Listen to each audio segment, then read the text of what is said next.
Ya pemirsa, saat ini saya melaporkan langsung dari ruang sidang Komisi 10 DPR RI dan saat ini saya sudah bersama dengan salah satu wakil ketua Komisi 10 DPR RI, yaitu Bapak Abdul Fikri Fakih dari fraksi Partai Keadilan Sejahtera untuk daerah pemilihan Jateng 9. Ya, Pak, di mana pada kesempatan hari ini kita akan ngobrol-ngobrol terkait dengan program kurikulum Merdeka Belajar ya Pak ya. Nah Pak, pemirsa yang ada di rumah mungkin belum tahu Pak, sebenarnya program ini sudah sampai sejauh mana Pak? Iya, ini kan upaya pemerintah untuk menghadapi situasi atau dinamika negeri yang tidak bisa lepas dari pandemi. Jadi pertama ada tentu yang existing kurikulum 13 ya, 2013. Kemudian ada penyesuaian namanya kurikulum darurat. Kemudian ada berusaha diformulasikan menjadi kurikulum prototipe. Nah, kemudian dalam perkembangannya mungkin sudah mau fix itu menjadi kurikulum merdeka namanya. Kurikulum merdeka. Ini seperti apakah? Memang masih ada tahapan, ada beberapa hal. Kita ini minta Kemendikbud membuat grand design. Ya, apa namanya, rencana induk dari pendidikan, karena sistem pendidikan di Indonesia sudah terbentuk dengan terbitnya Undang-Undang 20 2003, sekarang kan udah 2022, sehingga sudah sekian tahun. Tentu saatnya kita membuat grand design atau blueprint atau rencana induk sebagaimana sektor lain. Ada sektor pariwisata, ada rencana induk pariwisata. Ada ekonomi kreatif, ada rencana induk ekonomi kreatif Indonesia, dan seterusnya. Pendidikan yang merupakan kebutuhan dasar, urusan wajib yang harus dilaksanakan karena sesuai dengan amanat konstitusi dan undang-undang, tetapi belum ada rencana induknya. Tetapi Kemendikbudristek dengan Pak Menteri yang baru ini, Pak Menteri Nadiem Anwar Makarim itu kemudian menyodorkannya secara bertahap. Jadi istilah kita, pengennya kita minta supaya gelondongan, tetapi nyicil gitulah gitu. Nah, dicicil pakainya episode 1, 2, 3, 4, 5 dan seterusnya sampai sekarang sudah episode ke 18 katanya. Sehingga pendidikan yang berbudaya menggunakan dana Indonesiana. Nah, ini jadi budayaan kita sudah sebagai implementasi dari Undang-Undang 5 2017 tentang pemajuan kebudayaan. Itu sekarang sudah menemui realisasinya, sungguh pun di saat pandemi, dan ini episode ke-18. Nah, Komisi 10 sudah merespon beberapa episode ini, dan terutama yang kental sekali dengan nuansa perubahan kurikulum atau dinamika kebijakan tentang kurikulum. Yang pertama Panja MBKM namanya, Merdeka Belajar Kampus Merdeka. Ini merespon atau mengevaluasi atau melakukan pengawasan terhadap kebijakan Merdeka Belajar episode kedua. Nah, karena ini real sudah dilaksanakan. Jadi MBKM ini sudah dilaksanakan, tetapi problematika di lapangan kita perlu menyampaikan. Idenya bagus, inovasinya bagus, dan sangat dibutuhkan di waktu-waktu sekarang, tetapi dalam pelaksanaan ternyata tidak mudah. Kita harus mendengar juga dari perguruan tinggi swasta, perguruan tinggi negeri, penyelenggara pendidikan, tetapi kita juga cover both side. Kita mendengarkan juga dari Dirjen Dikti. Nah, sudah kita lakukan dan kita sudah memberikan keluhan-keluhan mereka, misalnya ada magang atau internship atau apa di praktek di tempat dunia usaha dan dunia industri atau di pemerintahan. Ternyata tidak mudah untuk mengkonversi. Jadi beberapa semester ada di luar prodi, itu ketika terlalu bebas, ternyata perguruan tinggi kesulitan untuk mengkonversi. Misalnya jurusan teknik mesin, dia mengambil praktek di DPR misalnya. Nah itu ternyata apa hubungannya relasinya antara teknik mesin dengan DPR yang banyak pengambilan kebijakan dari sisi politik misalnya.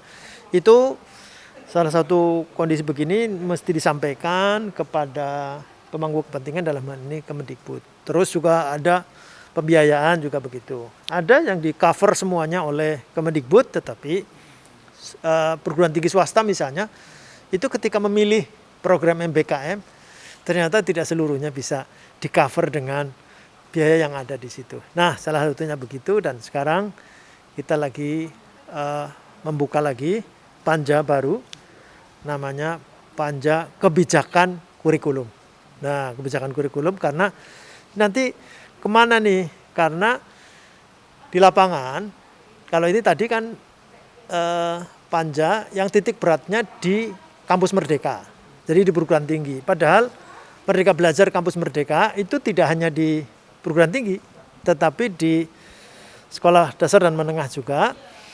Nah ini seperti apa? Sebut saja misalnya di lapangan kita sudah datang ke beberapa tempat di Jawa Barat, misalnya ke Bekasi, kemudian ke Bandung, kemudian ke Tangerang. Banyak masukan-masukan, misalnya sebut saja birokrasi yang ada sekarang ini itu saja harus ada bridging, harus ada jembatan, karena mereka sudah tertata misalnya PNS, kenaikan pangkat, kemudian juga posisi mereka, sebut saja dari kepala sekolah. Dengan Merdeka Belajar, kepala sekolah harus diduduki oleh orang yang punya status guru penggerak. Guru penggerak maksimum usianya 50 tahun. Padahal sekarang ini banyak juga orang yang kematangannya atau pengalamannya yang komprehensif itu di sekolah-sekolah tertentu, dia baru misalnya mencapai pada usia 51 misalnya, atau 52, sama sekali nggak bisa. Ini jadi harus difikirkan bagaimana caranya supaya ini mendapatkan jalan keluar. Sebut saja misalnya pengawas misalnya. Pengawas di Kabupaten Bekasi butuh 53 pengawas. Existing ada berapa? Ada 5. Ada 5 atau 6. Nah, kekurangan 47 pengawas. Ini bagaimana caranya? Karena mereka sudah usianya udah tua. Nah, inilah yang kemudian apakah misalnya memungkinkan guru-guru tertentu diprediksi untuk menjadi kepala sekolah saja atau langsung bisa jadi pengawas, tidak sebagaimana sebelumnya. Nah, itu contohnya, itu tentu harus kita gali untuk mendapatkan solusi. Bukan untuk apa-apa, tetapi mengkritisi itu supaya mendapatkan solusi sehingga kurikulum Merdeka yang dicanangkan oleh pemerintah nanti bisa dilaksanakan. Pertanyaan terakhir Pak dari saya Pak, masyarakat juga mungkin ada yang belum tahu Pak, sebenarnya Merdeka Belajar itu seperti apa? Kalau dari sudut siswa atau mahasiswanya sendiri Pak, kalau dari sudah pembahasan yang sudah ada, itu nanti ke depannya seperti apa Pak? Apakah memang mengikuti bakat dan minat aja atau seperti apa Pak untuk pengambilan itunya Pak?